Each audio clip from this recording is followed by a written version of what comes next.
ئێوارەتان باش دۆستان و ئازیزان و خەڵکی کوردستان، هیوادارم لە هەر کوێ هەن شاد و بەختەوەر بن.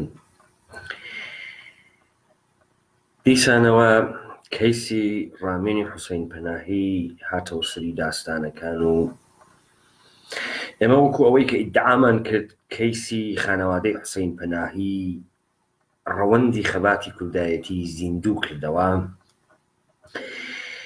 دەبێ سەبارەت بەم ڕەوەندە بدوین، دەبێ سەبارەت بەم ڕەوەندە ئێمە لەگەڵ خەڵکییا بیرروڕاکانمان بەش بکەین. ئێمە گرنگترین هەدەفێک کە ئەبێ هەمان بێت لەم کەیسە دفاعکردن لە ڕامین و دفاعکردن لە شخصیەتێک وەکو ڕامینە. یعنی چی؟ یعنی شخصیەتێکی کوردێکی شۆڕشگێر کە کەوتووەتە دەستە دوژمن. ئەمە دوو مەقولەی کوردی هەست، یەکێکیان ڕەوەندێکی توولانی هەست، درێژخایێنی هەست، و یەکێکیشان مەقتەعی و کورتە کە ئەگاتە سەر خودە ژیانە ڕامین. بۆ پێویستە ئێمە ئەم قسانە بکەین بەرەبەرە لە درێژەی ئەو گفتوگۆمانە دەرئەکەوێ بۆ پێویستە. 3 ئاپریلی 1968 مارتین لوتر کینگ ڕابەری بزاوی ڕەشپێسەکانی ئەمریکا ئاخرین خەتابە و سوخەنڕانی خۆی کرد بە ناوی ئەوەی من لە لوتکەی کێوە وەستاوم. ئەو لەوێ 3-4 کۆپلە لە ئاخری قسەکانی ئەڵێت ئێژێت ڕۆژگارێکی زۆر سەختمان لە پێشە. نازانم چێ اتفاقێکەکەوێ و چی ڕووەدا، بەڵام من گەیشتومەتە ئەو لوتکەیە و گەیشتومەتە لوتکەی کێو. منیش وەکو هەمووی ئێوە پێم خۆشە بژین ژیانێکی درێژیش، بەڵام ئێستاوە بەردەن. من ئیمانم هەیە بەو سەرزەمینەی کە خوا وعدەی داوە و ئێمە سەر ئەکەوین بەسەر ئەو کێوە حتا ئەگەر من نەبم، و من ئەمەتان پێ وعدەدەم. مارتین لوتر کینگ بەیانیەکەی ئەیکوژن و تێرۆری یەکەن. ئەمە ئاخرین سوخەنڕانی مارتین لوتر کینگە. بۆ بزافەکان لە نێو کۆمەڵگاکانی تری بەشەریا سەرئەکەون. هەر لەو خەتابەی مارتین لوتر کینگە باسی زۆر شتێکە کات کە هەرکە پێی خۆشە بڕوات گوێ لێگرێم. لەبەر ئەوەی ڕابەرانی تۆن کە ئەتوانن ڕێگەیەک بۆ تۆ دروستکەن، تۆ تیا سەرکەوی یا ژێرکەوی، تۆ بتوانی لە خۆت دفاعکەی یا دفاع نەکەی. بەداخەوە ئێمە لە کوردستانە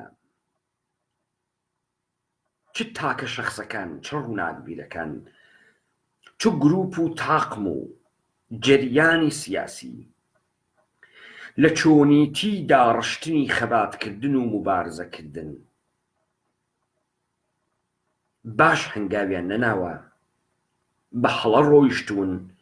ئەم هەڵە ئەتوانێت ئامدانە بێت، ئەتوانێت نەزانانە بێت، بەڵام هەتا زیاتر ئێمە ئەڕۆینە پێشەوە بۆمان دەرئەکەوێت کە ئەمە ئامدانەیە. و بیرم دێت ساڵانێک گەنجتر بووم لە ئێستا، ساڵی 2004 مەجموعە فیلمێک هاتە دەرەوە بە ناوی سا مشار هەڕە. ئەگەر هەڵە بم بە کارگەردانی جێمس وان. ئەمە لەو دەستە لەو فیلمانە بوو کە ژانڕێکی خوێنڕێژی و ترسناکی تیاوە لەو ژانڕەدایەوە تۆ توانی بڕۆی سەیری کە ئەگەر پێت خۆش بێت. شتێکە سرنجڕاکێش بوو لەم سریە فیلمانە بوو من حکایەتی قاتڵێکی سریاڵی نەخۆشی سەرەتانیە کە خۆی لە ئاخرین ڕۆژەکانی ژیانی خۆیدایە و ئەو ئینسانهایەک لە نێو کۆمەلگا ئەگریت کە یا بەها بە ژیانە خۆیان نادەن یا بەها بە ژیانە خەڵکی نادەن و ئایان خاتە ناو کایەیەکەوە کە لەو کایە خۆیان یا ئەتوانن خۆیان ڕزگارکەن یان ئەتوانن خۆیان بکوژن. مەسەلەن کلیدێکە خاتە ناوی چاوی چەپت و دەستگایەکە خاتە دەوری سەرت کە کەلەت ئەتەقێنێ لە 6 سانیا چەقۆیەکی شنیاگە بەردەست ژێ تۆ مختاری ئەو چاوت بدڕێنی ئەو کلی لە دەربێنی و ئەو قوفڵە بکەیتەوە لە بەدەوەی کلەی سەرە نەتەقێ و تۆ ئەخاتە ناوی ئازمایشێکەوە بزانێ تا چ میزان چەند بۆ ژیانی خۆت ئەرزش قایلی چەند بۆ ژیانی ئینسانەکانی تر ئەرزش قایلی چەند بەلاتەوە گرنگ و مهمە ژیانی ئینسانەکانی تر. من جاروبار کە خوێندنەوەی لاواز و سەقەت و خائینانەی کاربەدەستان و بەناوبانگان و تاقم و گروپ و جریانی سیاسی لە کوردستانە ئەبینم ئاواتمە خواست کە دەقیقەن بیان خەنە ناو ئەو بازیە و ئەو کایەیە تا بزانم چۆن کایاکەن، تا بزانم بۆ حیفزی گیانی خۆیان هەمان کایەیە کە ئیستەیکە نەیکەن یا حازم چەندە بەها بدەن. ئێمە لە کوردستانە لەگەڵ مەسائلێکی زۆر دەست بەیەخین. مەسەلەن بە ئێمە دەڵێن سیاست ئەمری ممکناتە. من نازانم کی ئەم تاریفەی لە سیاست کردووە. سیاست تاریفێکی بەرین و بڵاوی هەیە، یەکجار بەرین و بڵاوی هەیە و هەر کەسێک دەتوانێت دەستی بۆ بوات و تعریفێکی لێ بکات. تەبیعەتەن سیاست لە هەزاران ساڵی پێشەوە تا بە ئیمڕۆ ئاڵوگۆڕێکی گەورەی بەسەر هاتووە. تەبیعەتەن سیاست ئیمڕۆ ئیتر بەتەنهایی فەنی ئیدارەکردنی کۆمەڵگایەک نییە، بەڵکو وەختێ تێکەڵاوە بێ لەگەڵ بزافەکانە، لەگەڵ بەدەست هاوردنی مافە، وەختێ تێکەڵاو ئەبێ لەگەڵ سیستەم و پۆلۆسی دەنگدانە مەشروعیەت گرتنە پیچی دەتر ئەبێ سیاست. بەڵام شاید بێژم کورتترین شتێک کە تۆ سەبارەت بە سیاست دەتوانی بێژیت ئەمە سەکە سیاست فەرایەندێکی پڕ بە متمانەی بە ئیشتراکنانی بەهاکانی کۆمەڵگایەکە. ئەگەر وا تەعبیری تۆ حرەکەتە سیاسی تۆ معنا پێیاکە، کاری تۆ معنا پێیاکە، ئەو جارتی بەهاکان تعریفەکەی تۆ و نایکەی بە فەنی ممکنات کە ئەنەهوو تۆ دوکانێکی بەقاڵیت کردگەسەوە و ئیستە گەرەکتە ئەم دوکانە بەقاڵیەت هەڵ نەشکی. ئێمە من بە وردی تێمە سەر بە لەبەرەوەی خەڵک نێمان تێبگا. ئێمە ئیمڕۆ گەرەکمانە لە گیانی ڕامینی حوسێن پەناهی دفاعەکەین. چاو ئەو دیفاعی کە ئەیکەن لە گیانی ڕامین و دیفاعێک کە لە مەجموعەیەکی کولیترا بە ناوی شۆڕژگێڕی کورد لە کوردستانی داگیرکراو لە بندستی ئێرانە ئەکری. چۆنە و تا ئێستا چۆن بووە؟ تۆ ڕوو لە هەر کام لەمانەی کە خۆیان بە ڕووناک بیر و بە قەڵەم بەدەست و بە سیاست مەدار و بە ساحب حیزب و بە ڕەهبەرانی حیزب و تاقم و گروپ ئەکەی لە باشترین حاڵەتە لەگەڵ ئەم دیسکۆرسە و ئەم جۆرە ئاخەفتنە ڕوبەڕووی کە ئەڵێ یا ئێژێت هەڵسوڕاوانی کۆمەلگای مەدەنی، هەڵسوڕاوانی مافی مرۆڤ تکایە کارێ بکەن پێش بە جمهوری ئیسلامی بگرن بۆ بە ئێعدامی ڕامین. کارەکەشە بێ بەچی؟ بەوەی کە تۆ هەندێک ستیکر دروستکەی و سەرکەیتە ئەمنیستی ئینتەرنەشناڵ و یەخە بگریت و بڕۆیتە دەرەوە و با من تۆزێک لەگەڵ خەڵکی خۆمانە بە زمانی سادە بدوێم. ئەم ئەمنیستی ئینتەرنەشناڵ بازی و مافی مرۆڤ بازی و زیندانی سیاسی بازیە لە یەک شتەوە تێت، ئەوەش ئەوەیە تۆ گەرەکتە بڵێ بە هەموو دنیا پرۆسەسی محاکمەکردنی ڕامین و کەسانێکی وەکو ڕامین نائادڵانەیە، ناقانونیە. سێرکەن خەڵکی کوردستان با بزانن لە هەموو دنیا دەسەڵات تعریف کراوەتەوە، پێگەی مەشروعیەتە دەسەڵات تعریف کراوەتەوە. با ئێوە بزانن لە هەموو دنیا حکوومەتی جمهوری ئیسلامی مادام کورسی هەیە لە سازمانی ملەلی متحیدە یونایتد نیشنە، وڵاتێکی معتەبەرە دارای حاکمیەتێکی مەشروعە بەسەر میلەتی خۆیەوە. جمهوری ئیسلامی مدعیە کە قانونی ئەساسی ئەم مەملەکەتە لە ساڵی 1358ەوە لە ڕێفرەندۆمە تەئید کراوە. قوانين جزائي ومدني بتلفيق شريعة إسلامي وقوانين جزائي ومدني وڵاتانی وەکو بلجیک و فەڕەنسا گیراوە. ئێوە ئەزانن ئامریکایە کە سەرامەدی دموکراسیە لە دنیا هێشتا لە زۆربەی ئیالەتەکانی حکمی ئەعدامی هەیە وهەیەتی کەواتە ئەمەی کە تۆ فکرەکەی حکمە ئەعدام لە دنیا و بەتایبەتی لە سەرامەد و باوکی دموکراسیەکان و کە ئەمریکا بێ نییە هەیە. ئەگەر تۆ پێت وابێت کە لە نەزەری وڵاتانی جیهانیەوە جمهوری ئیسلامی نامەشروعە، تۆ لە هەڵەیەکی گەورەی سیاسیایی. جمهوری ئیسلامی نامەشروع نییە و جمهوری ئیسلامی هەر وەختێ بە کێشە ئەخوات خەڵک بە ملیۆن هێنێتە ناو خیابان لەبەرەوەی بە دنیا بڵێ ئەها من مەشروعیەتی خەڵکم لە پشتە. وەختێ ئێوە ئەو تەزاهوراتەی ملیۆنی جمهوری ئیسلامی و هەزاران کەسەی لە نێو خیابانەکانە ئەبینن بە هەر سوورەتێکێکا، خەڵک تەتمیعەکە، خەڵک ئەترسێنێ گوشار بۆ خەڵکە هێنێ، هەر جۆرێکە ئەیکا، جمهوری ئیسلامی ئەو مەشروعیەتە لە دنیا ئەگرێ. ئەمێنێتەوە سەری ئەوەی کە تۆ بە گوێرەی مافی مرۆڤ بڵێ ئینسانێک کە تۆ گرتوتە محاکمەیەکی عادڵانەت نەکردووە، جا تۆ ئەکەویتە لاکی دفاعیەوە، یعنی تۆ ئەڕۆیتە دیفاعکردنەوە. جمهوری ئیسلامی ئەڵێ طبقی قانونی ئەساسی مەملەکەتی من ئەم ئاغا ئەندامی گروپێکی مسلحی دژی ئەم حاکمیەتە دەسەڵاتە مەملەکەتەسە کە مستاقی بارزی تهديد أمنية ملية مفسد في الأرض وحكم أمانة إعدامه. أما قانوني أساسي قانوني جزائي جمهوري إسلامي يجي وأمش برسيارة كلا دنيا يجي إيوه خوتان كسيك فعالية مسلحة نبر عليه دي صلاتان كنايقلن زنداني ناكن إعدامي ناكن إستا أوروبا إمكانيز إعدامي ناكا أمريكا إعدامي ناكا. پس با ئێمە باش لە یەکتری تێبگەین. باشترین حاڵەتی ئەم کەمپەین و فعالینی مەدەنی و مافی مرۆڤ و ئەمانە ئەمەسە کە بە جمهوری ئیسلامی بێژن کاکە تۆ دادگایەکی عەلەنین لە ڕامینی حوسێن پەناهی بکە، حەقی وەکیلی پێبا کە ڕامینیستە وەکیلی هەیە، وەکیلی تەسخیریشی هەیە و جمهوری ئیسلامی پێداوە، وەکیلەکەشی سەر بە جمهوری ئیسلامیە، وەکیلەکەشی عنسوری جمهوری ئیسلامیە، هاوکاری جمهوری ئیسلامیە، وەکیلی هەیە، گرتوویانە بریندار بووە، برینەکان ساڕێش کردووە، هاوردویانەتە زیندان، بردویانەتە دادگا، حکمیان داوە، حکم ڕۆشتووەتە دیوانی عالی کشور، تەئید بووە، هاتووەتەوە تەئید بووە. یعنی لە نەزەری جمهوری ئیسلامی و لە نەزەری دادگاکانە دنیاوە پرۆسەسە قانونی تێی کردگە.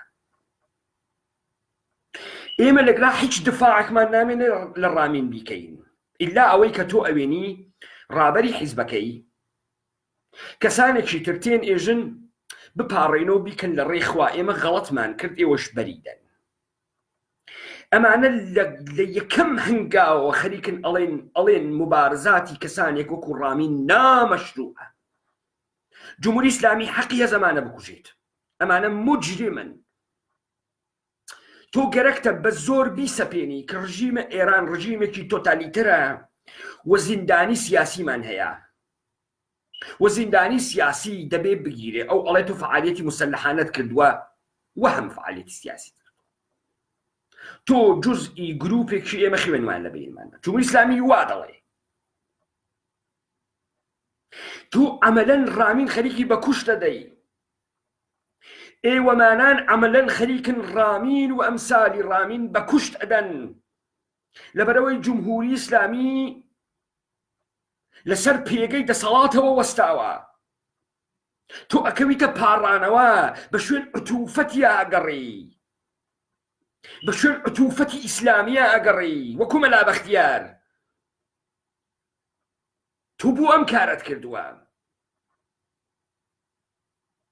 ئێمەی خەڵکی کورد کە هەمومان ئەبین بە پێشمەرگەی ئەم حیزبانە لە ناو دەرونی خۆمانەوە، لە ناو ناخی خۆمانەوە، کوردستان بە سەرزەمینێکی داگیرکراوە زانین، بە مافی مەشروعی خۆمانی ئەزانین لە بەرامبەر داگیرکەرا شەڕکەین، بیکوژین، دەریکەین لە خاکی خۆمانە. بەڵام تۆ ئێمە ئەکەی بە بەشێک لەو کۆمەڵگا.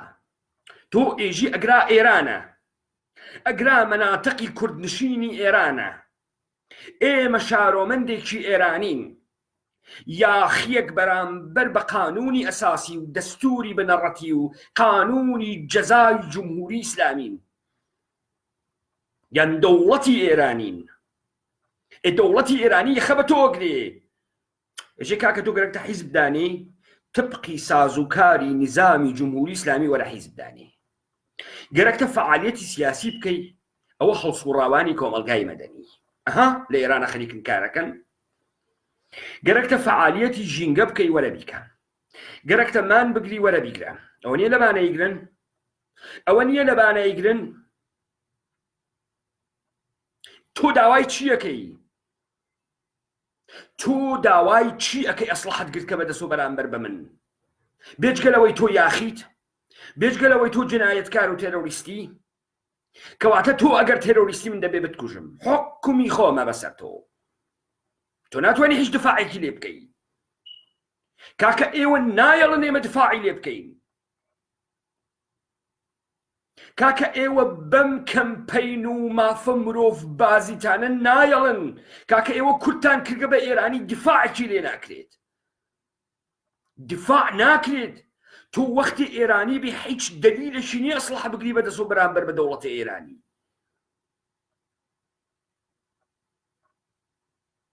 یەک ڕێگەی هەیە. تۆ ئەم زەرورەتەی کە ئەمسال ڕامین دروست ئەکا تەشخیصی بەی، دەرکی بکەی، بوو لەبەرەوەی بە مەقسەدت بگەی، لەبەرەوەی بتوانی خۆت بپارێزی، لەبەرەوەی بتوانی میلەتت بپارێزی، لەبەرەوەی بتوانی لە خۆت دیفاعەکەی. جمهوری ئیسلامی دەوڵەتە ئێرانی تا ئەم دەقیقە سەروەرە. بۆ سەروەرە؟ قسەی سوارە. بۆ قسەی سوارە؟ لەبەر ئەوەی ئێمە لە زەمینی کایەی جمهوری ئیسلامی دەوڵەتی ئێرانیە کایاکەین. ئەو جۆرە کایاکەین کاو گەرەکێتی. ئێمە هەموو حەول و تەقەلامان ئەوەیە خۆمان بکەین بە زیندانی سیاسی، کە ئێمە بووین بە زیندانی سیاسی لێو دوا کاری مسلحانەمان تەوجیه ناکرێ. ئێستا تەوەجۆ بکەن هەمان ئەحزابی کوردستانی کە باس لە سیاسەتی ممکن و ئەوانە ئەکەن و ئەسلحەیشیان ها بەدەسۆ، گەرەکیانە بیوەنە ناوی فازێ بێژن کاکە و فعالی سیاسی مخالفە و بەڕاستی ئەسلحەی پێنەوگە.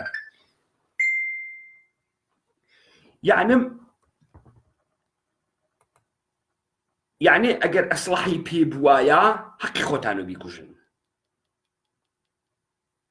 یعنی ئوسوولەن تەمامی ئەو پێشمەرگانەی کە لە ناوی ئەم حیزبانن خوێنیان مباحە کە جمهوری ئیسلامی بیان کوژێت، دەوڵەتی ئێرانی بیان کوژێت.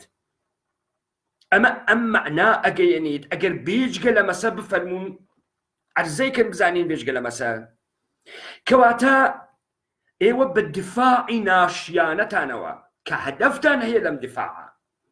بەڵام ئێمە با سناریۆکە جۆرێکی تر تەرحکەین. ئێوە بە دفاعی ناشیانەتانەوە ڕامین و ئەمسالی ڕامین ئەدەن بە کوشت، هیچ قارەمانێتی لە کوردان ناهێڵن. کاکە ئیمڕۆ زۆربەی خەڵکی کوردستان پێی وایە ڕامین وقەسرە. تۆ وەختی ئەتوانی بڕۆی فعالیەتی کۆمەلگای مەدەنی بکەی بۆ ئەڕۆی ئەسلحە هەڵەگری کاکە. تۆ وەختی ئەتوانی کوردایەتی بەدەمە قۆپانەوە بکەوە لە نەورۆزۆ خۆت بابەی بۆ ئەسلحە هەڵەگری کاکە. تۆ وەختی ئەتوانی جامانە لە ملکەی و 2000 دووربین فیلم و لێ بگرێت و خۆ بابەی بۆ ئەسلحە هەڵەگری کاکە. کاکە ئەگەر تۆ کێشت ئەوەسە ئاغای مستەفای هیجری، ئاغای عەبدوڵڵای موحتەدی، ئاغای عومەری ئیلخانی زادە، ئاغای سەی ئیبراهیمی عەلی زادە، ئەگەر تۆ کێشت ئەمەسە ئەمانە بڕۆن پۆستێکی حکوومەتی بگرن، دەی تۆ بۆ خۆت ئەی بەکوشت بۆی.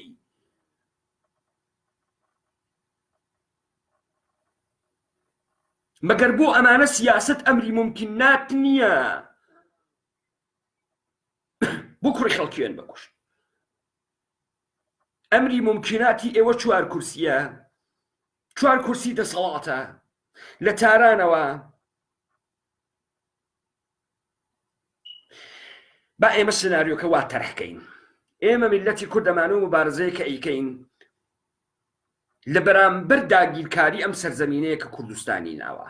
ئێمە کوردین و ئەمە وڵاتی ئێمەس و ئەمە داگیر کریاگە و ئێمە ئەم داگیرکاریە نامەشروع ئەزانین و ئەمە شەڕی ئیستعماری ئێمە لەگەڵ ئیستعمارگەرە. لذا ئێمە مەشروعین لە خۆمان دیفاعکەین، مەشروعین چۆن عێراقیەکان مەشروع بوونیاندا لە ئەمریکایی. ئێمە مەشروعین بین لە ئێرانی و ئێرانی وەختی ئێمە ئەگرێ دەبێت تعاملاتی دیلی شەڕمان لەگەڵ بکە. یەکدەنگ یەکسەدا خەڵکی کوردستان ئەیوت ئەوە دیلی شەڕە لە دەستی تۆە، دیلی شەڕمان بکوژی، سڤیلت لە کوردستانە ناتوانێت ڕاحەت بڕوە.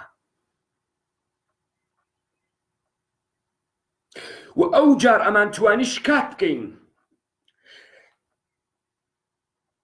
لە مەجامعی بەینالملەلی بڵین جمهوری ئیسلامی کۆنوانسیۆنەکانی بەینالملەلی خاتە ژێری پێوە، ئەسیری شەڕ ئەکوژێت، ئەشکەنجەی ئەکات. تازە ئەسیری شەڕ ناکرێت زیندانی وا بکرێت، دەبێت بکرێتە ئوردوگا. بابەتجان ئێوە لە لەحزەی ئەوڵەوە دیفاعکردتان لە ئێمە گرتووە بە ناوی سیاسی بوونتانەوە، کەواتە ئەم فعالیتانەی ئێوە ئەیکەن هەر ئاخرەکەی ئەبێ بە ئیعدامکردنی ئەو کوڕە. دەلیلەکەشی ئەوەیەوە قبوڵتان کردووە و ئێوە دەستی ئێمەتان بەستووە لە دفاعکردن لەم کوڕە و لە ئەمسالی ئەم کوڕە. باشە پرسیارێ کەسێکی وەکو ڕامین و ڕامینەکان، کەسانێک کە کەلامی حەق ئێژن، حتمەن بەو مەحبوبیەت نەڕوویگن، حتمەن بۆ پەیداکردنی دۆست و ڕەفیق نەڕوویگن، حتمەن بۆ پارە پەیداکردن نەڕوویگن، ڕێگە فرە بوو. لەم وەسەتە یەک ئیتفاق کەوتووە. تۆ هەندێ شت ئەزانی کە ئەم ژیانە ئێستەییە ناخۆشەی ئینسانە ئینسانی تر ئەکا. بارێک لە ئیجباری ئەخلاقی و لەسەر شانتەکە بە تۆ مەسئولیەت ئەدا کە ئەمە بەشکەی لەگەڵ مردمدا، مەسئولیەت ئەدا کە ئەمە جێبەجێکەی بەرامبەر بە مردمت. دەنا هیچ خۆشیەکی تیا نییە، هەر کامەی لە ئێمە توانێ بڕوا بۆ ژیانی خۆی، ئەتوانی ئەم وەخت و ئەم تایمەی کردای ئەنێ بۆم جۆرە کارانە بڕوا لە جێگەی ترا سەرفیکە، تەفریحکە، دنیا بگەڕێت، ژیانی خۆشی بێ، ڕەفیق کەنیشت بگرێ، موسیقا گوێ با، بای باتەوە وەکو ئێوە. بەڵام لەگرا شتێکەیە بە ناوی مەسئولیەتی ئەخلاقی ئینسان بەرامبەر بەخۆی و بەرامبەر بە ئینسانیەت و کۆمەڵگە. ئەگەر ئەمانە لە نەزەری ئێوە توڕە هاتن، کەواتە خۆتان و جەریانە فکریتان و جەریانە سیاسیتان بەڕاستی لیاقەت نابوودیتان هەست، بەڕاستی لیاقەت نابوودیتان هەست. ئەگەر نا بۆ ئێوە معنای هەست سیاست ئەمری ممکنات نییە و قەرار نییە تۆ بڕۆی کورسیە بگری، ئێمە گیرەم سیاست ئەمری ممکنات بێ، گیرەم ئەوە بێ کە تۆ ئێژیتی، دەیبا بین ئەم ممکناتە بەڕەسیکەین. باشە تۆ بە تەرحە زندانیە سیاسی بەرامبەر بە جامعەی ئێرانی، جامعەی جەهانی، دەستت قەویتر ئەبێ یا دەستت زەعیفە بێ. تۆ ئەگەر تەرکیبی زندانی سیاسی بگۆڕیت بە دیلی شەڕ، دەستی تۆ قەویتر ئەبێ یا دەستی داگیرکەر. ئۆکێ، لە زندانی سیاسیە جمهوری ئیسلامی ئیدعا ئەکا ئێمە سەرزەمینێکە من مەشروعیەتی نظامی و حکوومەتی مەز بەسەریەوە، مەشروعیەتیشم لە دەنگی خەڵکی ئەگرم، ئەنواع و ئەقسامی ئینتخابات هەر لە شۆرای شار و دێ و مەجلس شۆرای ئیسلامی و مەجلس خۆبرەگانم هەیە. هەر 4 ساڵ دەحفێکیش انتخاباتی ڕیاسەت جمهوریم هەیە، کەواتە دموکراسیم هەیە و کاربەدەستانی باڵای ئەم حکوومەتە بەتایبەتی دووەمین مەقامی باڵای ئەم حکوومەتە لەلایانی خەڵکەوە هەڵ ئەبژێری هەر 4 ساڵ دەحفێ. یاسا و قانونی ئەساسی ئەم مەملەکەتە بە ڕیفرەندۆم و دەنگی ئەم خەڵکی ئەم مەملەکەتە تەئید کراوە.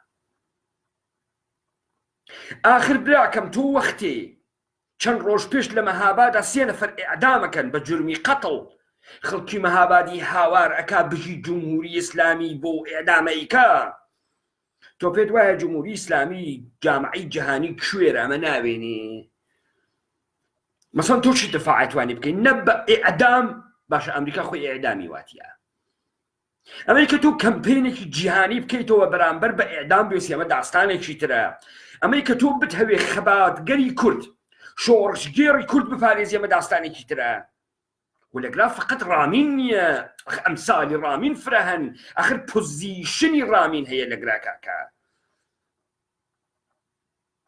ئەمری ممکنات ئەوە بوو تۆ ئەگەر درایەت و زیرەکی سیاسیت بوایە داگیرکرد ئەخستە لاکی دفاعیەوە بە هەڵبژاردنی مەفهومی دروست، چمکی دروست، وشەی دروست، گوزارەی دروست.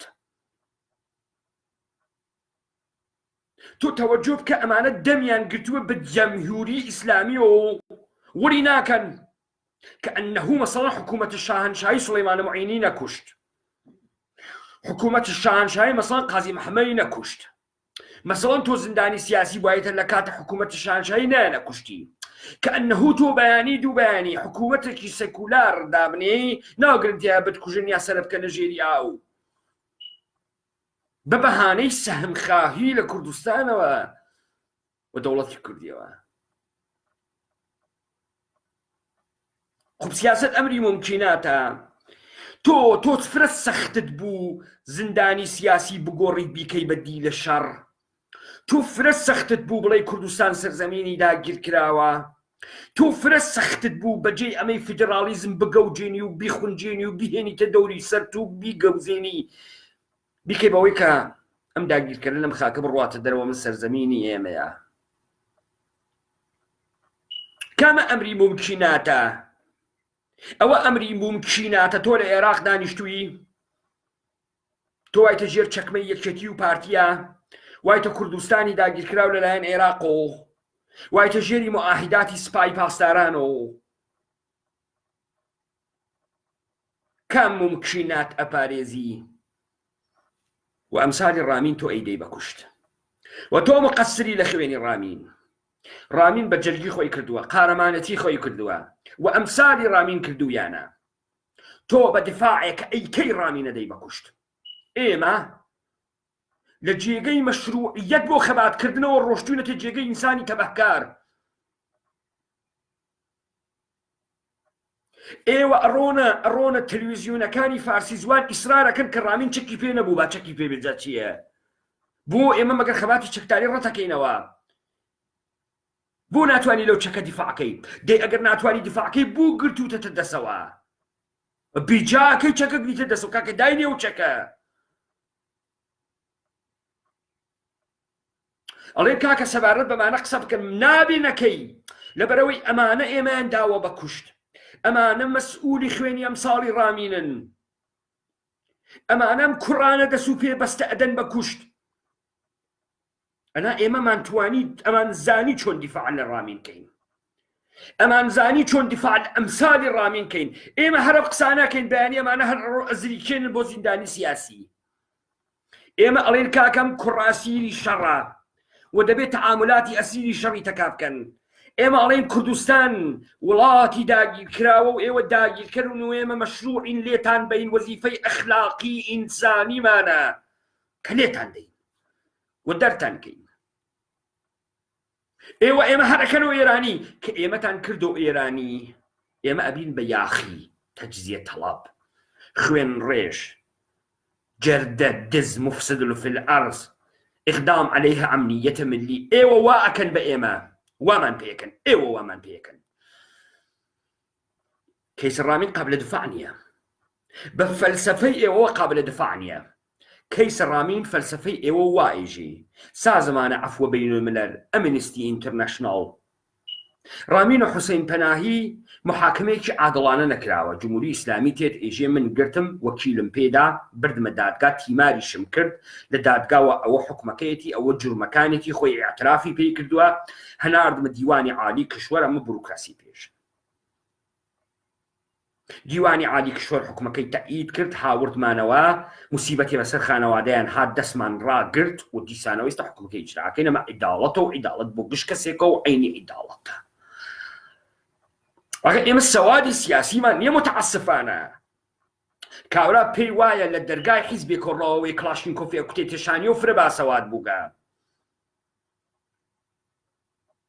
یا کاورا فکرەکە چواردانە کتی و سەفتەکە لەم لاو لەولاوەی خوێنێت و فرە حاڵیەسی ئەگەر تۆ بڕوات بە فەنی ممکنات بوایە فەنی ممکنات ئەوە بوو کە تۆ لێی سەمەرە بگری کە تۆ بتوانی دوژمنت پاشەکشە پێ بکەیتەوە کە تۆ بتوانی هێزی دوژمنت بگری هونەرمەندی ئەوەسە بە کوردی ئێژی شوان ئەگەر شوانوێ لە فڵانە جێگەی بەلانی شاپەنێرەکە تۆ ئەگەر هونەرمەند بوایتە فەنی ممکنات بوایە لە نەتاشیاک ئەتاشی بەرنامەت ئەڕژان بووی ئەتخستە داوەوە استراتژیت بۆ تعریفە کرد لێت ئەدا لە هەموو بەشەکانەوە پاشە کشت پێکردەوە تۆ چت هەیە مەزڵومیەت بازی و حقوقی بەشەری وە دەسات بکە و ئەمان کوژیت و تخوا و بێنەفریامان کەون ئێوە کارتان بگوسە ئەمە مشتی دروزن و ناڵن ئێمە دفاعی لێکەین کاکە ناڵن ئێمە دفاعی لێکەین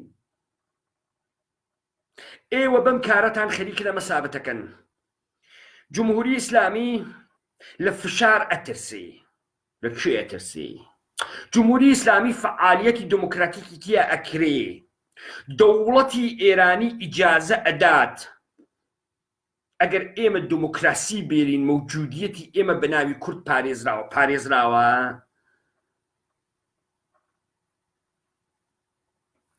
ئێوە بین تعریفێ لە سولتە بۆ ئێمە بکەن تعریفێ لە نەوعی سولتەیە کە لە 80 ساڵی ڕابردووە 90 ساڵی ڕابردووە لە کوردستانە هەیە بۆ ئێمە بکەن ئێوە بە ئێمە بێژن ئەم کوڕی خەڵکە ئەوەن ئالوودەی ئەم جەریانانی خۆتانتانە ئەکەن بۆچی وایان پێکەن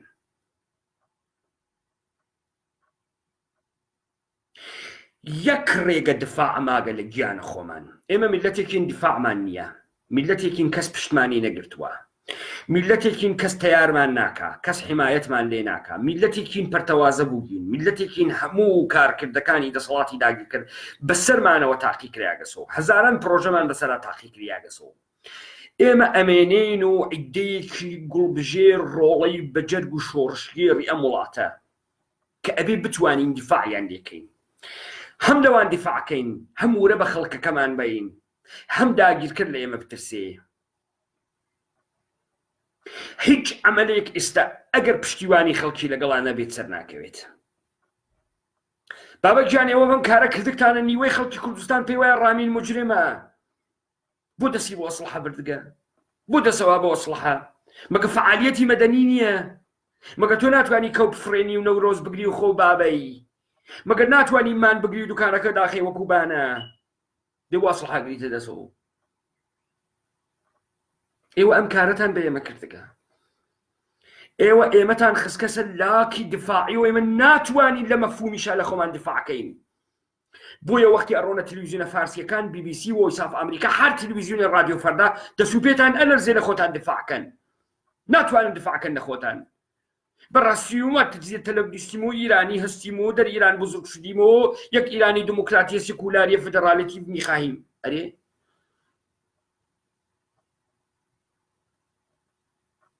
ناتوان دفاعکەن لە خۆتان ئێمە هەر لە ڕۆژی ئەوڵۆ بە شوێنی دموکراسی بووگین ئاتۆ بێ بزانم دموکراسی تعریفەکەی چییە دموکراسی ئەوەی تورکیش دموکراسیە ئەوەی عێراقیش دموکراسیە ئەوەی جمهوری ئیسلامیش دموکراسیە دموکراسیە تر حەداقل سازوکارەکانی هەن کە دموکراسیە چۆنە تۆ لەگرا قبوڵت نییە بەڵام قبوڵتە فعالی جامعی مەدەنی هەیە، قبوڵ تاکرێ خەباتی سیاسی لە جمهوری ئیسلامیە بکەی، قبوڵ تا ئەتوانی تەلەڤیزیۆنی ئینتەرنەتی دانەی تێیە و هەر قسەیە مەیلتە بیکەی، تۆمتە قبوڵە، تۆمتە قبوڵە لە ڕێگەی سنووقی دەنگدان و ڕیفراندۆم بازی و ئەتوانی ژیانێکی بەختەوەر بۆ سەرزەمینی کوردستان بێری، تۆمتە قبوڵە. ئێمە چۆن دفاع بکەین لە گیانی ڕامینەکان؟ چۆن دفاع بکەین لە شۆڕژگێڕی کورد؟ شۆڕژگێڕی کورد ئێشە چۆن دفاعی لێ بکرێت؟ تۆ بۆ دەست برگەسە ئەسلحە، دەست برگەسە ئەسلحە دیفاع لە خۆت بکەی، دیفاع لە خۆت. کەڵکی کوردستان ئێمە لە یەکەم هەنگاوەوە دۆڕیاگین، مبارزاتمان مەشروعیەتی نییە، نێسی ئێمە ئێشێ دەربەدەر بە شوێنی ئەما بگەڕێین بین بێژین جمهوری ئیسلامی نامەشروعە دەسەڵاتێکی دیکتاتۆری تۆتالیترە کوشتاری دەسە جەمعی و قەتڵ عامی کردووە، تاوسانی 67 بێرین، خاتراتی خۆمان بێرین، لەبەرەوەی بەڕووبەری جەهانی بێژین بابەگیانم دەسەڵاتێکی تۆتالیترە، یاڵڵا دنیا یارمەتیمان بن ئەم دەسەڵاتە بگۆڕین، دنیایش ئێژەی کاکە ئەوە ئینتخاباتە 50 ملیۆن کەس یا شرکتەکە، ئەوە ئینتخاباتە 50 ملیۆن ئێرانی ڕوادەنگەدا، بۆ نامەشروعە، بۆ نامەشروعە. ئەوە نییە خەڵک لە ئێرانە ئەگەر نەیگەرێک بێ لە چەک بابەسەری و ئەتوانێت لە شکەکەی لە خیابان دەربێرێ، تۆ لەم بریتانیا سینەت دەرخەی وەکوژن فلاشیکەی بە قەوڵی خۆیان جەریمەی هەیە گرنەتکەنە زیندان، گۆی مەمکی ژن ناوێ دەرکەوێت تا بووە جۆرمی هەیە، ژنێک لە خیابانە کراسەکەی باتە سەر گۆی مەمکی دەرخایی گرن. جمهوری ئیسلامی شێژە من نایڵم تۆ حیجاب قانونی نییە و تبقی عرف و کەڵچری ئێمە ناکرێت، فەرهەنگی ئێمە ناکرێت. خەڵک ئێستا مبارزەی بۆ کاو کەنیشکێتی ڕووسەریەکەی دەرتێرێ و لە چکەکە یا بە باو دوی تر تێن و سێی تر تێن و ئێژن کاکە لە هەموو جێگێکی دنیا وا بووە، ئێشە ژنان بێن خواستەکانی خۆیان تەرکەن، خەباتی بۆ بکەن، بڕۆنە زیندان پێ لە قەب خۆن وەکو بریتانیا وەکو ئەمریکا، تا بلەخەرە کۆمەلگا بەو جێگە بکە ئەم مافە بۆ ئەمانە دەستەبەر بکە یانێکە. بابا ئەوە پێتان وایە سیاسەت حاڵیتانە، فکرەکەن جمهوری ئیسلامی ڕیشی هەست و مەلاس و غەرب حەزی پێ ناکا، تۆ منیژوو بکەیتە پات و ئاسینە هەڵقەیکەی و بنمەم کە دەرخەی و خۆتکەیت بە فڵان و شۆرتەکێکەکەیتە پێت تۆ مەرغوبی بۆ غەرب، تۆ ئاوا لە سیاسەت تێگەیگی، بۆیە هەموو ژیانت نەتزانی چۆن کارکەی کوڕی خەڵکی چۆن دابەکوشت کە نیشکی خەڵکی چۆن دابەکوشت. تۆ ئەتوانی ئەفکاری عمومی دنیا ئاوا بەرەو خۆت ڕاکێشی. بێژی ئێمەی کورد میلەتێکین و ئەم سەرزەمینە داگیر کریاگە و ئێمە بە ژن و پیر و مناڵ و گەورە و بچووکمانەوە ئەدەین لە داگیرکەر، ئەدەین لە داگیرکەر و ناهێڵین داگیرکەر لەم خاکە بمێنێتەوە. و ئەو جار ئەوەی ئەڕۆشتە لاکی دیفاعی و فارس بوو، دەوڵەتە ئێرانی بوو،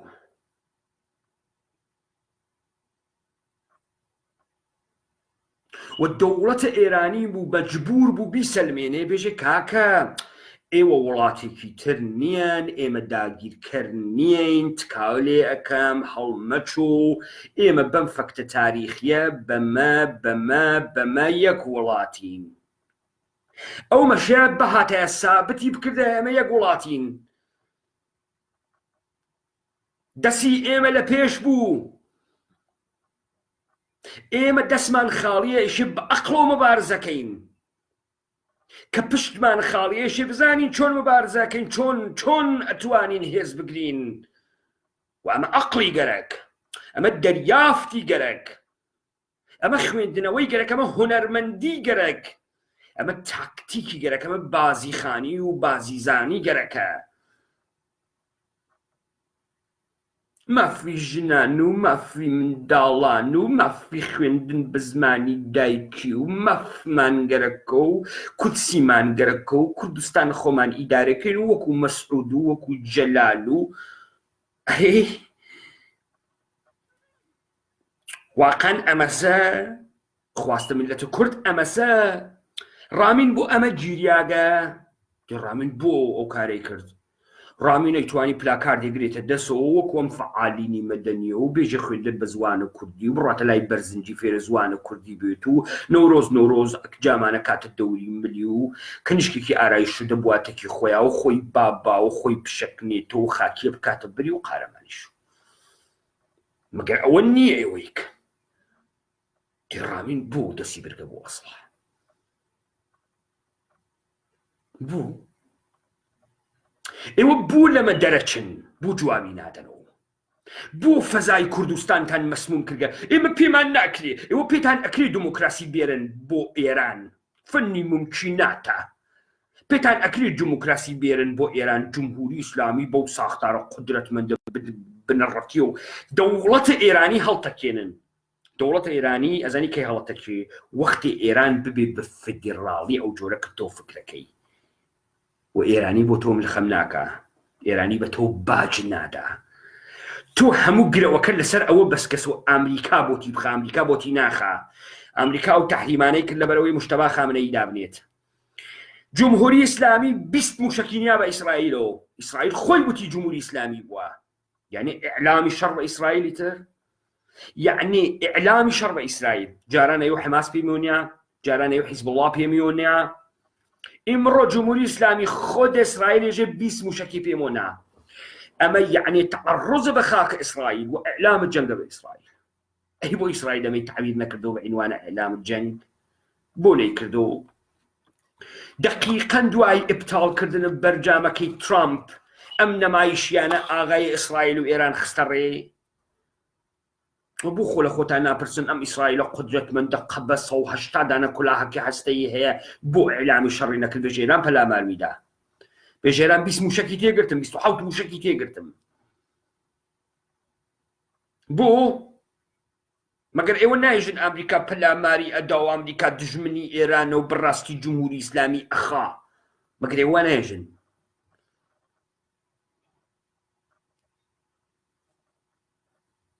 یعنی ئەمریکا جمهوری ئیسلامی ئەخا تۆش وەکو مەسیە و جەلال ئەڕۆی لەوێ قانونی ئەساسی نووسی یەکەیتە فەدراڵ تۆ ئەویتە حاکم و پۆستی نەخۆست وەزیری و ڕئیس جمهوری بۆ خۆتان تەقسیمەکەن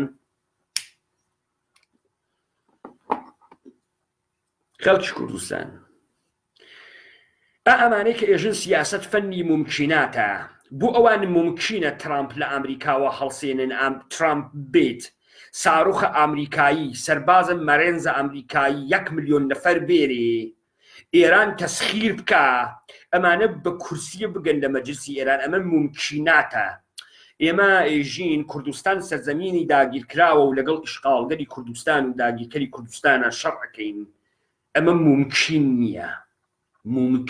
نییە بەڵام ئەوە ممکنە ترامپ هەڵسێ دەدانە ناوی هەواپەیما بەر و 1 ملیۆن سەربازی مەرینزی ئەمریکایی بێرێ قاچ خاتە نێو سەحراکانی ئێران و شار بە شار و شارۆچکە بە شارۆچکە ئێرانیان بۆ داگیرکە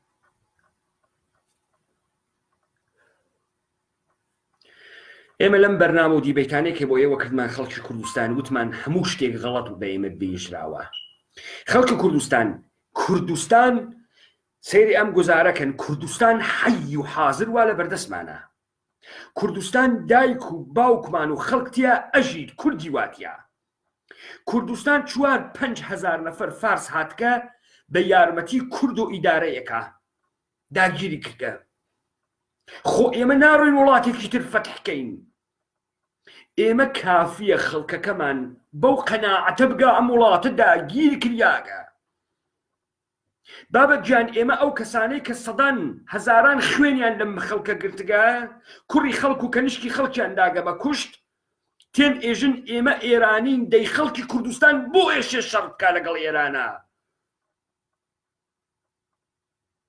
وەختی تۆ ئێرانی بی بابای سنەیی بەخۆی ئێژێ من بۆ بێم تەزاورات کەم بەرامبەر بە جمهوری ئیسلامی بە تەزاوراتی من لە سنە جمهوری ئیسلامی ناڕۆخێ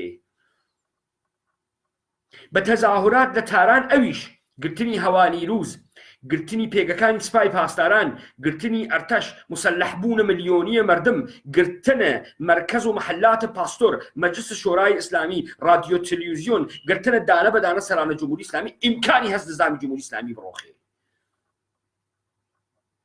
ئەویش ئەگەر وەکو نظامەکەی ئەسەد شار بە شار لەگەڵ تا شەڕ نەکا بە تانک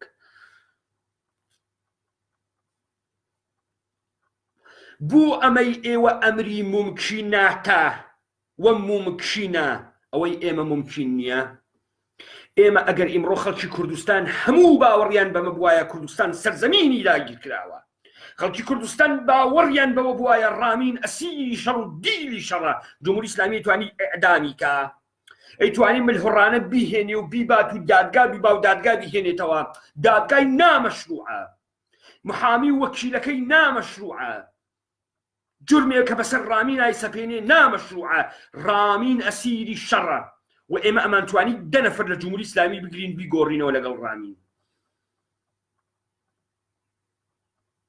ئێوە مەجالی ئەمتانە نێش کەس بۆ ئێمە ێژن ئەمری ممکناتە ممکنات ئەوەسە تۆ 1 ملیۆن دلارەکە نەدزی فاسۆلیاکەت و ئوردوگاکە لە دەست نەدەی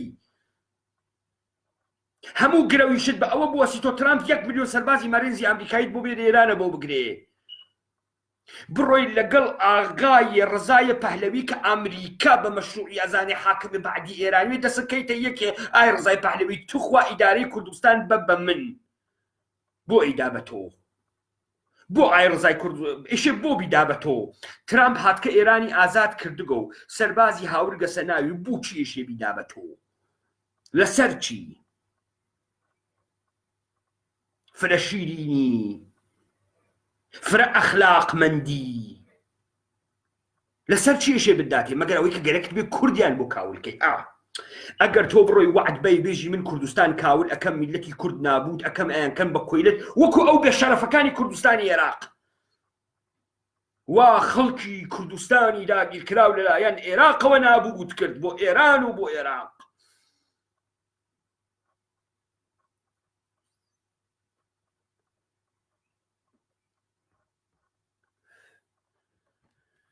بە ئاشکارای عالەم لە لیستی انتخاباتیەکان نووساگیانە ئێمە پارێزەر یەک پارچەی خاچی عێراق بووین هێنە کاندیداکانیان هەیە ئیستە سیاست ئەمری ممکناتە کامەیان ممکن بوو تۆ ڕامینی حوسێن پەناهید کردگە بە موجریم بین بڕۆن نامەکەی دەبیرە کولەکەی بخوێنەوە خۆی قبووریەکە موجریمە خۆیشی موجریمە حیزبەکەیشی موجریمە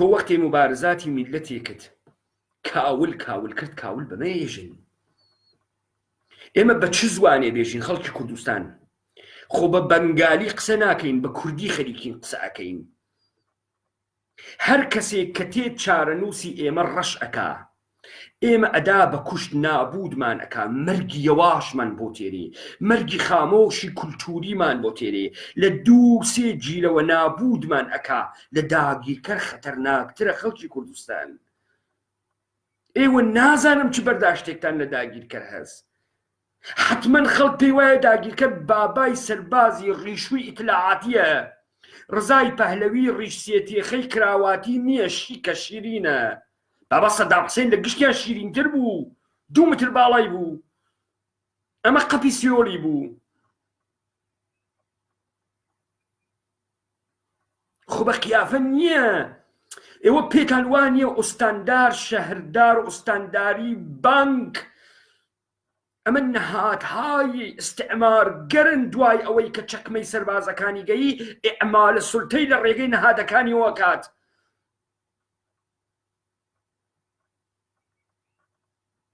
بابای ئەسفەهانی دوکانداری بانەی تۆ ئەکا بە حەماڵ تۆ ئەکا بە کۆڵبەر تۆ هیچ کارەی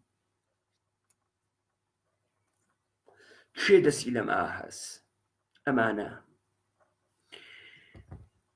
جمهوری ئیسلامی بێجا ئەکا حکمی ئیعدام بەسەر ڕامین ئەدا. ڕامین ئەسیری شەڕە و ئەمسالی ڕامین لەمە و بەدوا هەرکە لەم کوردستانە بگیڕێ خەڵکی کوردستان بزانن خەباتی ئێمە خەباتە دژ بە داگیرکەری کوردستان و داگیرکەری سەرزەمینمان.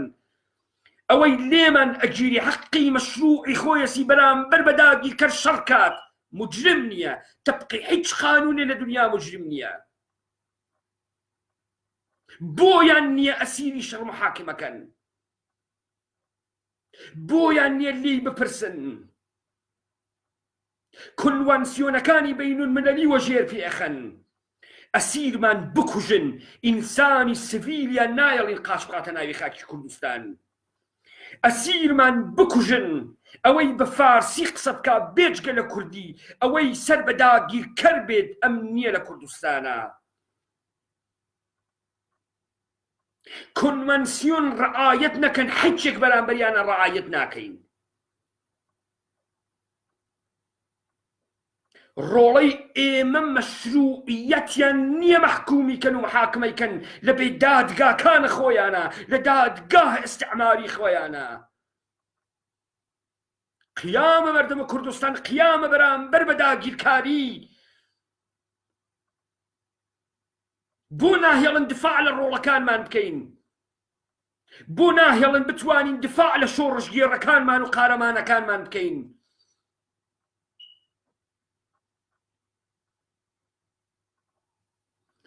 مجرمانی ئەسڵی ئێوەن تەوانی دیفاعکردنتان لە ئێمە سندگە. ئێوەن ئێمەتان کردگە بە ئێرانی. لە نەزەری کاورایەکی سنەیی و کرماشانی منێکی کورد دەهاتیم کە بەحسی حقوقی کورد ئەەکەم لە کاتێکا من ئەتوانم ڕۆم لە تارانە دەنگ بەم، لە کاتێکا من ئەتوانم ڕۆمە ناوی حیزبێکی سەراسەری، لە کاتێکا من ئەتوانم ببم بە نۆکەری کوڕەکەی پاهلەوی. بۆ ئەشێ بێم بکەومە شوێنی تۆ ئێرانی نییە و من ئێرانی و ئەویش ئێرانی. دەی مەگەر شەڕ ناکەین بۆ دیموکراسی و ڕووسەری لابین و مین و ژوو بکەینە پێ و عەرەق بخۆین و خۆ بابین؟ مەگەر بۆ ئەمە نایکەین؟ دەی بۆ بێم لە پشتی تۆ ئابیکەم؟ نە قسە و خۆشە، نە باڵا و جوانە، نە شیرینی ئوغدەیەکی لادی دواکەوتگی ئەحمەقی. بۆ ئەشێ بێمە پشتی تۆ؟ بۆ نەڕۆمە پشتی کاورای شیک؟ ئیلا ئەوەی کە خەباتی ئێمە خەباتی سەروەریە، خەباتی وڵاتی داگیرکراوە دژ بە ئیستیعمارگەر، دژ بە داگیرکەری خاکی کوردستان. و ئێمە بە عینوانی ئینسانی کورد کیان و سەربەستی و سەربەخۆیی و سەربەری خۆمانمان گەرەکە و ئەمە مەئموریەتی ئەخلاقی ئینسانی وجدانی ئێمەست. دەحتا سۆحا بڕۆن هەڵی خەنەوە ئێوەن ئێمەتان بە کوشتاگە، ئێوە مەسئولی خوێنی ڕامینن و ئێوە ڕامینتان بە کوشتاگە و ئەمسالی ڕامین. ئەوە ئاخرین قسەی من بوو بەرامبەر بە کەیسی ڕامین و حوسێن پەناهی. خەڵکی کوردستان با بزانن ئەمسالی ڕامین قارەمانترین ڕۆڵەهای سەرزەمینێکی داگیرکراگن کە بەرامبەر بە ئیستیعمارگەرانی ئەم سەرزەمینە بۆ پاراستنی کەرامەت و عیزەت و شەرافەت و ئینسانیەت و سەروەری ئێمە قیامیان کردگە و چارەنووسیان بێجگە لە مەرگ و بێجگە لە نەهامەت و بێجگە لە بەدبەختی نەوگە. با بزانن و دنیایش بزانێت بە فعالیەتی ئێمە ئەبێ دنیا تێبگە ئەم وڵاتە داگیر کریاگە و ئەوان حەقی کوشتنی ڕۆڵەکانی ئێمەیان نییە. ئەوان حەقی کوشتنی ڕۆڵەی بە جەرگ و بە شەرەف و بە کرامەت و بە ئیمان و قارەمانی ئێمەیان نییە. ئەسیری شەڕە و دەبێت تعاملی ئەسیری شەڕی لەگەڵا بکەن. دەنا ئەگەر ئەوان نۆرم ئەخلاقیەکان نەپارێزن، ئەگەر ئەوان قەوانینی شەڕ ڕعایەت نەکەن، یەک قانونی شەڕ ئێمەش ڕعایەتی ناکەین. دیلمان بکوژن دیلیان نەکوژین، دیلمان بکوژن خەڵکی سیڤیلیان نەکوژین. دەبێ ئەم پەیامە وازح بگا پێیان وەتوانین ئەم کارە بکەین. ماڵمان هەست، لادێمان هەست، شارمان هەست، سەرزەمینمان هەست، خەڵکمان هەست، پۆتەنسیەڵمان هەست. کۆمەلگای کوردستان ئەوەندەی ئیمکانات هەیە بتوانێت بیخاتە بەردەستی ئێمە داگیرکەر بە چۆک دابێنین. بۆ جمهوری ئیسلامی لە ڕێی کێمە ئێدارەکان ڕۆ لە ڕێگەی خۆمانەوە. بۆ ئەم گشتە جاشە لە کوردستان پەیدا بووە لەبەرەوەی تۆ ئێرانیت ئەویش خۆی بە ئێرانی ئەزانێ تۆ بۆ خۆت مباحە بڕۆی لەگەڵ جمهوری ئیسلامیە دانیشی و مزاکرەکەی و قسەی تەکات بکەی و لەگەڵ مەخمل باف و سازک گارا و نوری زادا ئەویش ڕۆ مستەقیم تەکی سوپای پاسدارانە کارەکە تۆ گەرەکتە بڕۆی کورسیەکی پارلەمانی لێ بگرێ و مانگە میلیۆنێت من بەسێسی تۆ ئەم خەڵکتە کردگە بە جاش تۆ ئەم خەڵکتە کردگە بە مخبر تۆ ئەڕۆی جاشەکانە وزارەتە اطلاعاتە حفاظة اطلاعات السبا بناوي فعالين حلقية أول جامعية مدنية أكيد بقارمان خوت رولي شورشگير كردستان پشیمانه بيتو لقارمان بون پشیمانه بيتو لقارمان بون شورشگير بون تو واي بيكي بويا وجودي ايوه خطرناك بو مبارزات ملة كرد بويا وجود ايوه لا إيبولا بيستر بو مبارزات ملة كرد ايوه مسؤول تاك بتاك خوينا مرد من وادرياغا تايستا ايوه مسؤول كشتن الروح كردن ايوه مسؤول نابودي مبارزات ملة كردن بانحراف بردن مبارزات ملة كرد امري ممكناتا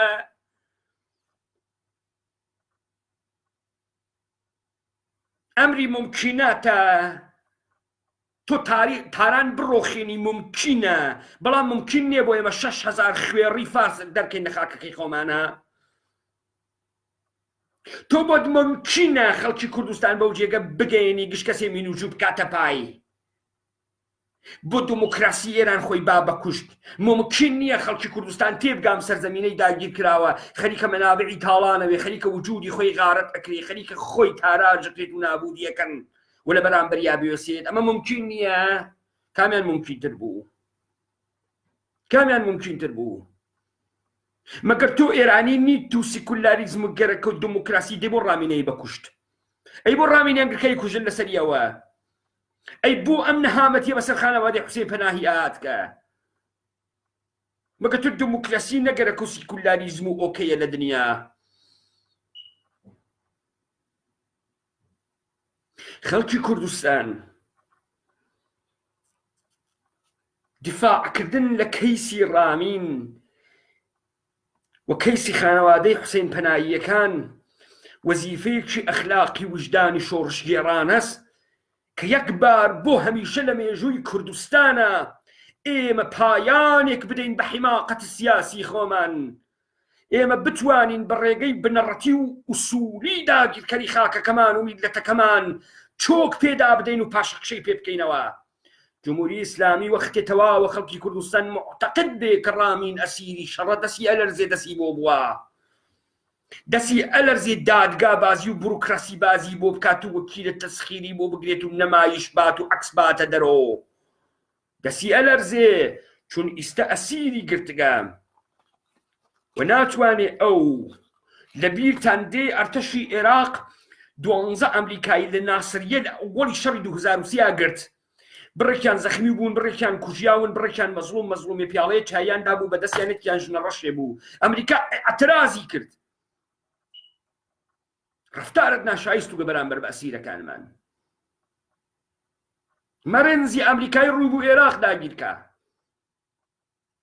ايوه امكاني دفاع كان لايما الصندقه سو ناتواني دفاع كاين الرور كان مان نبو خدا وأصلحة همراش نبو دو مبارزة مسلحة نما نمي يكونيمو ون دقيقة أصلحة نداشتو مارتيكا تباوك صاحبة من اللي تدر هاورد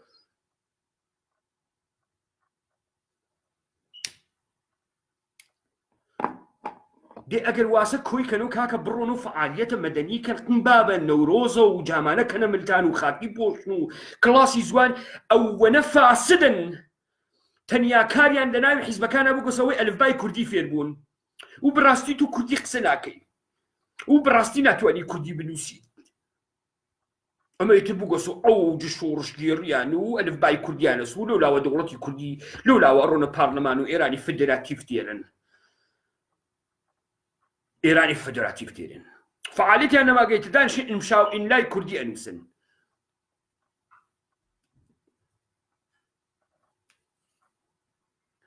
تول زماني كرديا مفهومك نتواني آقري لي بواري ودروستي كي مرقد خوشة تۆ لە زمانی کوردیا وشەیەک دروست نەکەی قارەمانێتی لێ بچۆڕێ مەرگە خۆشە تۆ بێ بە زوانی سۆمالیایی بۆ من قسە بکە و دەم لە گەورەی و قارەمانێتی و شۆڕشگێڕی و ئازادی و سەربەستی بە من قبول یەکەم لێت بە کوردی پاڕوو پاڕا و بێ درود بە جەمهوری ئیسلامی و عەلیڕزا و سەکولاریزم بکە ئەوەنەی تووریە گەرزشە بۆم نییە نێست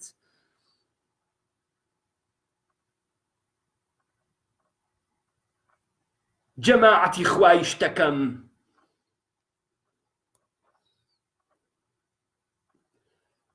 جەماعەتی گەورە بوو لە کوچەکانی تاران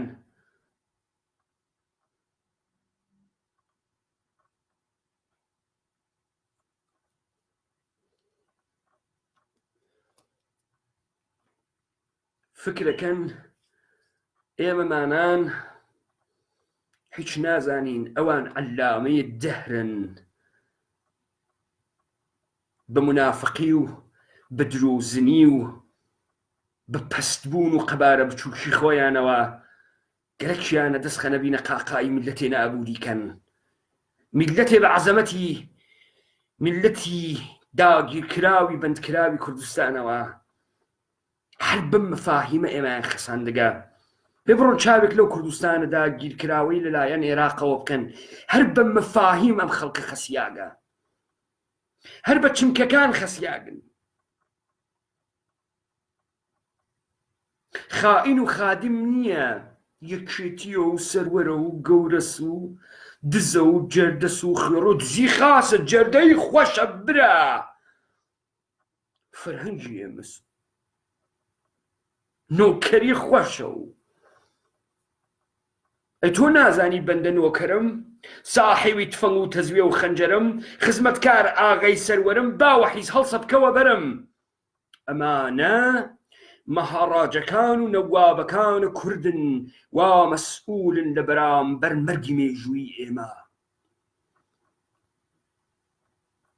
وا وشەکانیان بە لەشفرۆشی کێشاگە لە کوردیە وا ئەخلاقیان بە لەشفرۆشی کێشاگە لە کوردیە وا شەهامەت و جسارەتیان بە لەشفرۆشی کێشاگە لە کوردیە با بزانن گەورەترین ڕابەرانە دنیا کە لە چرکە ساتێکی مێژووی یا میلەتێکیان ڕزگار کرد ڕابەرانێک بوون کە شەهامەتی ئەخلاقیان بوو لە دەنگی خەڵکی و مەحبوبیەت و چەپڵەی خەڵکی و فیکەی خەڵکی و مەنافعی شەخسی خۆیان نەترسیان وەکو کێ وەکو جان ئەف کەنەدی وەکو قەشە مارتین لوتر کینگ وەکو قەشە ماتما گاندی وەکو نێلسۆن مەندێلا وەکو وینستۆن چەرچیل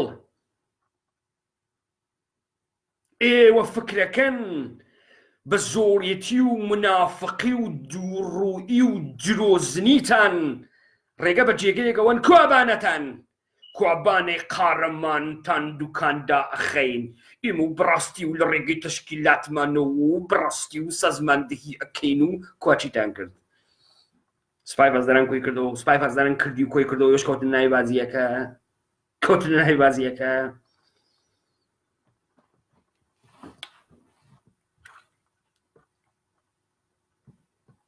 با بۆ تاریخە میلەتی کورد بمێنێتەوە با ئەمساڵ ڕامینەکان بزانن ئەگەر لە پشتە میلەکانە زیندانە بوون کەسانێک لە کوردستانەوە بتوانن بیان هۆنەوە ئێمەم کۆمەڵگامانە تەواو کاولەتینە سەرم کۆمەڵگا بهۆنە کاولە ئێمە ئیمڕۆ نیمانە کەسێ بە باڵای قارەمانە شعر و سرود هەڵبا و تەرانە بێژێت نێسمان ئێمە ئیمڕۆ تەنانەت بلاونمان نەماگە ئەوسا لە فەرهەنگی کوردیا لە فەرهەنگی کۆنە کوردیا کابرای کورد بارها بیستگمە حەسرەتی ئەخوار دوو خۆیشکی بووایە کە مرد لە مەرگیا شینیان بگێڕایە وەسفی قارەمانێتی و پاڵەوانێتی و دڵاوەریان بکردایە ئێوە ئەمەشتان لە کوردسند ئێوە تەنانەت ئارزووی مەرگێکی شکومەند و مەرسیەیەکی شکۆمەندتان لە ئینسانی کوردسن چ بڕسێ بەوەی کە تۆ بە ئینسانی زیندوی قارەمانی بە باڵایە شعر بێژی چ بڕسێ بەوەی کە تۆ کەنیشکەکان جامعەت ژنەکان جامعەت لە پیاگ جامعەت ئاگر دروستکەن، شۆڕشکێر دروستکەن، قارەمان دروستکەن، مەرد دروستکەن.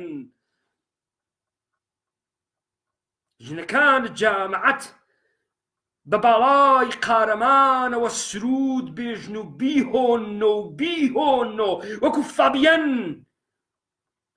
وەکو سوڵتانێک، وەکو سەربازێک، وەکو پاڵەوانی فیلمێک، وەکو گورگێک. ئێوە جامعەیەکی خەسیاکتان دروست کردە لە خەڵکی کورد. زمان مەفهوم کەلام تاکتیک بە ئینسان وزە ئەدا. ڕامین و ئەمسالی ڕامین و ئێمەمانان و ڕەفیقەکانی ئێمە مبارزانین لە بەرامبەردا گیرکاری ئەم سەرزەمینە و خۆمان بە محق و مەشروع ئەزانین بە پەیڕەوی تەمامی مەکاتبی ئەخلاقی و سیاسی و حقوقی دنیا لە بەرامبەردا گیرکەری سەرزەمینمان و سولتەگەری بیانی و خارجی بوەستین بە هەر ئیمکاناتێکە هەمانە. و ئەمە بە ئێمە هێزەدا، ئەمە بە ئێمە قودرەت ئەدا، ئەمە ئەتوانێ مبارزەیەکی تۆکمەی گەورە بۆ ئێمە دروستکات. با بزانن ئەمسالی ڕامینمان لەدەست بڕوا مەسئولیەتی خوێنی ئێوەن، پاشەڵخۆرەکانی ئەم حیزبانە و ئەندامانی ئەم حیزبانەش بزانن مەسئولن لە کاولکاری خاکی کوردستانە. ئەوانەیان کە خۆیان بە شۆڕشگێ ڕەزانن، ئەوانەیان کە پێیان وایە قسەکانی ئێمە حقیقەتە لەسەر ئەم حقیقەتە بوەستن. بەرژەوەندی لەحزەییتان بە ناوی قارەمانی پێمان مەفرۆشنەوە، قەتیسماوی ناو ئوردوگاتان و فاسۆلیاکەی بەردەمتان بە ناوی قارەمانی بە ئێمە مەفرۆشنەوە. ڕۆڵەکانە ئێمە و مامۆ و خاڵۆ و ئامۆزاکان و براکان و شووەکان و کەنجکەکانمان کە کوژیان لە شاخەکانە کوردستانە بە عنوانە کریدیتی خۆتان بە ئێمە مەفرۆشنەوە، پێمانی مەفرۆشنەوە. سەرانە ئەحزاب کۆمەڵەوە دموکرات ئێوە ئەزانن ئەم شەخصە زیاتر لە 45 نەفەر کەسایەتی بنەماڵەی دەرەجە 1 و دەرەجە 2 و دەرەجە 3 لەم حیزبانە شەهید بووگە.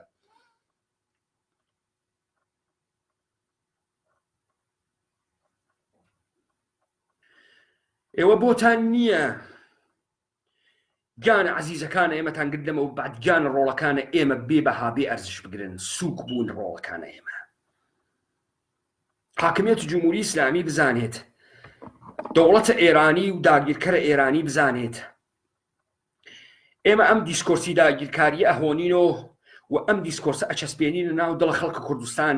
با بزانێ مەرگیان نزیکە، توولە عمریان لە کوردستانە تەواو بووگە و ئەو ڕۆژەی کە خەڵکە کوردستان بەم قەناعەتە گەی کە ئێمە داگیر کراوین و ئەمانە ئیستیعمارگەرن لە نەقشە پیسەکەیانە، ئەو وەختە ئێمە بەباشی بەهێزەگەل هەر بە مۆڕبردنە خەڵکە کوردستان نەتوانین داگیرکرد دەرکەین، هەر بە مۆڕبردنیان. شەوتان شاد.